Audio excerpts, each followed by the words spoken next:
Jadi tetap terlihat tidak ada yang lugas, tidak ada yang sempurna sudah selesai itu. Memang akan ada penetapan hasil pemilu. Yang ditetapkan hasil pemilu yaitu Prabowo dan Gibran tuh. Tetapi masalah di belakang itu tidak akan ditetapkan. Hmm. Kan yang orang protes jurdil apa tidak hasil pemilu itu. Oke, Ya. hasilnya ada tetapi prosesnya tidak jurdil. Dan itu yang menyebabkan bahkan analis asing menganggap bahwa itu tidak jurdil tuh. Udahlah kalau soal asing mungkin dianggap ada urusan apa Hmm. dengan Indonesia. Tetapi kita mesti lihat bahwa ke depan Pak Prabowo akan dinilai juga yang tidak jujur dan adil. Kan itu investor menganggap bahwa ke depan masih ada guncangan. Apalagi Megawati dengan cerdik memanfaatkan momentum demi momentum untuk mempersoalkan legitimasi pemilu tuh. Hmm. Pergi ke PT UN artinya menimbulkan kembali atau mengingatkan kembali ketidakjujuran tuh. Hmm. Maka proses politik dinamika di masyarakat juga akan bergejolak lagi tuh. Jadi sebetulnya kita akan lihat bagaimana dalam 2 minggu ini misalnya itu keadaan Prabowo itu tidak stabil psikologinya tuh. Kita bisa baca dari awal bahwa Prabowo tentu menginginkan merangkul lebih banyak, termasuk Ya. PDIP, Hmm. termasuk Nasdem segala macam. Tapi kita bayangkan di hati kecil Pak Jokowi, mau nggak Pak Jokowi merangkul Megawati? Kan secara batinnya mungkin iya supaya nggak ada konflik. Tetapi kalau Megawati masuk di PDIP, Nasdem masuk di PDIP, itu artinya porsi Jokowi berkurang di situ kan. Masuk di Jadi pasal 02 porsi maksudnya, di 02 maksudnya, bukan di PDIP. ya masuk di 02 tuh. Ya, Bayangin di ya. 02 ada Prabowo, Hmm. ada AHY, ada SBY, ada Surya Paloh, ada Megawati. Artinya Jokowi jadi kerdil di situ kan. Jadi Hmm. itu kompleksitas itu akan terjadi. Hmm. Posisi Jokowi akan hilang, Gibran itu akan jadi mainan dari empat tokoh ini. Ya. Pasti Gibran akan Surya Paloh, Gibran akan jadi mainannya uh, Megawati itu. Jadi sebetulnya memang akan ada komplikasi di situ. Karena tiga hakim itu justru memperlihatkan keandalan mereka tuh dan itu justru yang lagi ditunggu. Apakah Megawati akan terus memanfaatkan momentum itu? Pasti masih ada dua slot, satu PT UN, satu lagi ada hak angket kan itu soalnya Ya, tuh ya, dan ya, itu ya. bisa sampai Oktober itu dimain-mainkan. Ya, ada dua, saya kira mainan dari PDIP sekarang ya. Satu yang seperti anda tadi, PT UN dan hak angket, itu kita anggap satu paket lah, walaupun ini satu paket, satu politik, satu hukum. Tapi Iya. tetap saja itu merupakan itu jelas, kalau yang PT UN itu mengganggu Prabowo dan juga mengganggu Jokowi sekaligus. Kalau hak angket itu mengganggu Jokowi saja, begitu ya, Bung Rocky. Jokowi.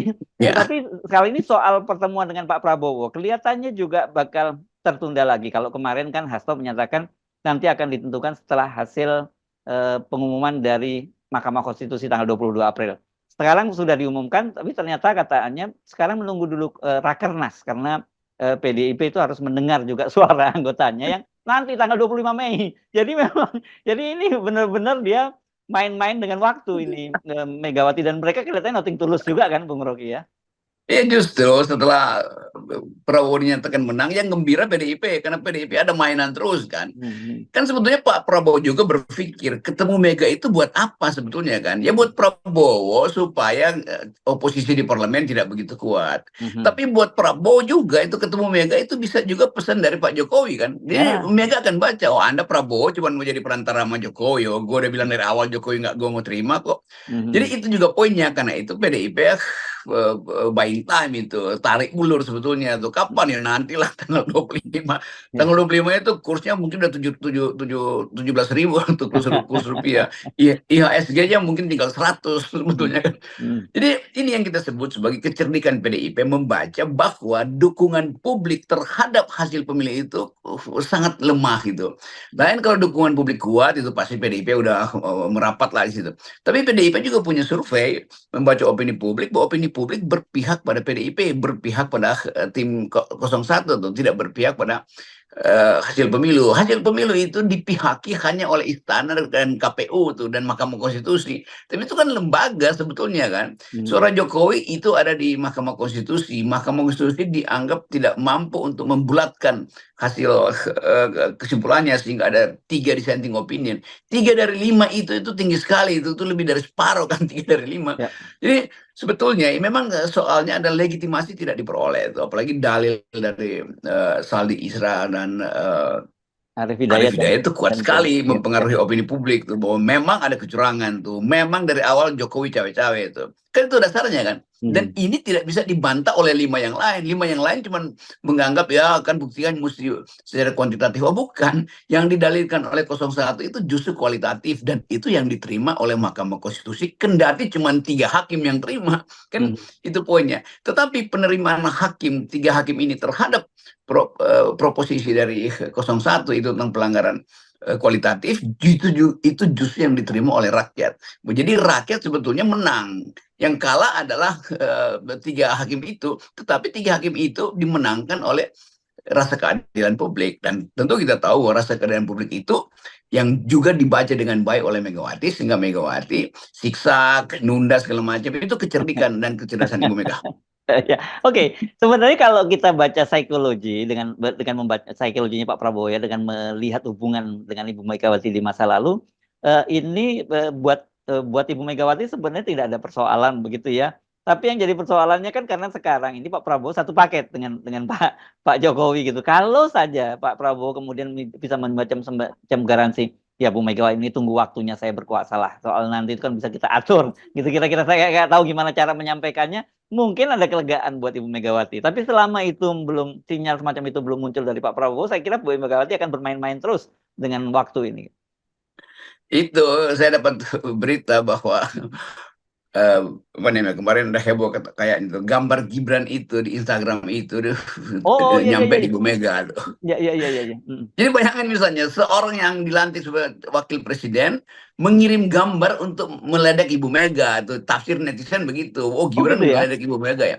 Ya itu rame itu di Ya. WA grup saya itu dan gimana nih Rok nih yang apa sebetulnya? Oh gambar itu buat Pak dengan nyeleneh Gibran memamerkan. Jadi gimana gimana Bang gitu atau gimana Mbak bisa diganti begitu kan?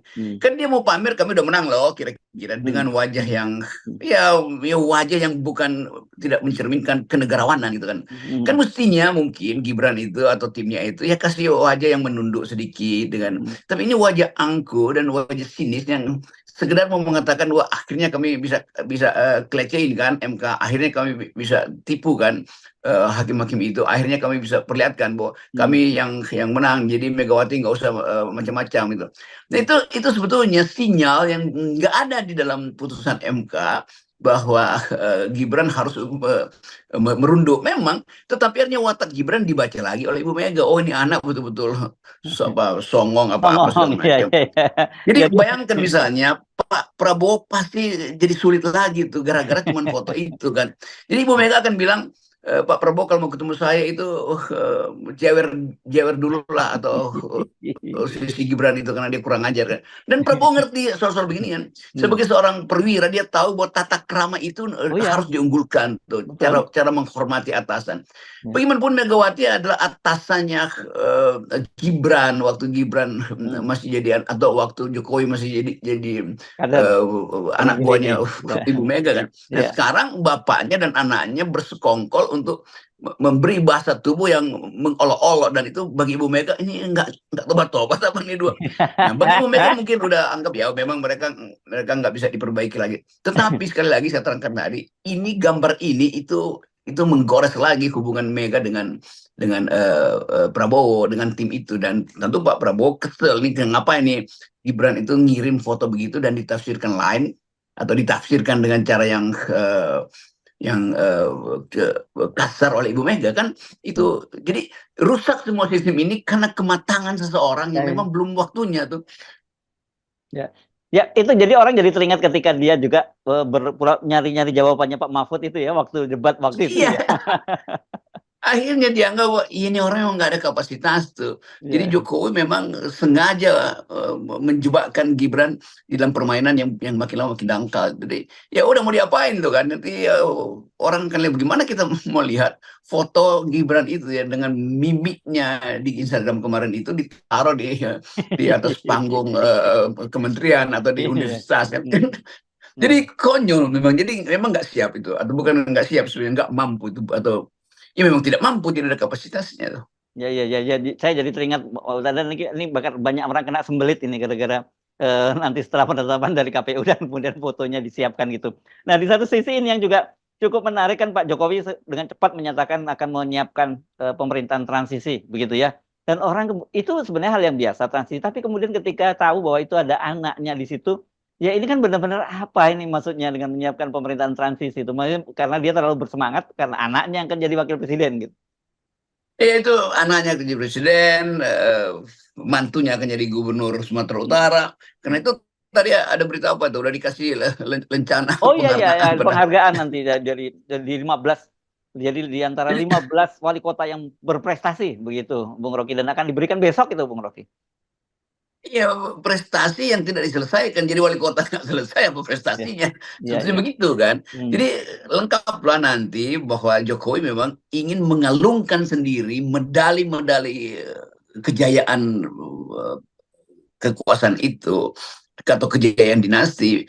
Pada Ibu Iriana udah dia kalungin, sekarang Hmm. pada Gibran, lalu pada Bobi mertuanya, dan ya. apa namanya, mantunya kan. Jadi Hmm. bagaimana terlihat Jokowi tidak sabar untuk segera menjadikan Gibran sebagai tokoh itu, untuk Bobi sebagai tokoh, Ibu Iriana segala macam. Jadi dipamerkan kembali memang dari awal. Ini dinasti, sebetulnya politik dinasti itu. Tetapi kan Mahkamah bilang nggak ada politik dinasti di situ tuh. Kalau begitu perbaiki definisi dinasti, nggak ada nepotisme di situ. Kalau begitu perbaiki definisi nepotisme. Jadi Mahkamah Konstitusi ini juga nggak paham hal-hal yang mendasar bahwa nepotisme itu artinya ada politik keluarga. Nepotisme itu datang dari kata nephew artinya keponakan itu. Jadi asal usul genealogi dari satu istilah memang nggak dipahami. Ya ya Jadi ya. terlihat yang cuma ada 3 hakim yang bermutu di situ tuh. Jadi Ya. harusnya ya udah 3 hakim ini juga mundurkan diri aja kan, karena dia akan tercemar oleh Nila Siti, bukan Ya. Nila Siti, Nila 5 titik yang ada di Mahkamah Konstitusi.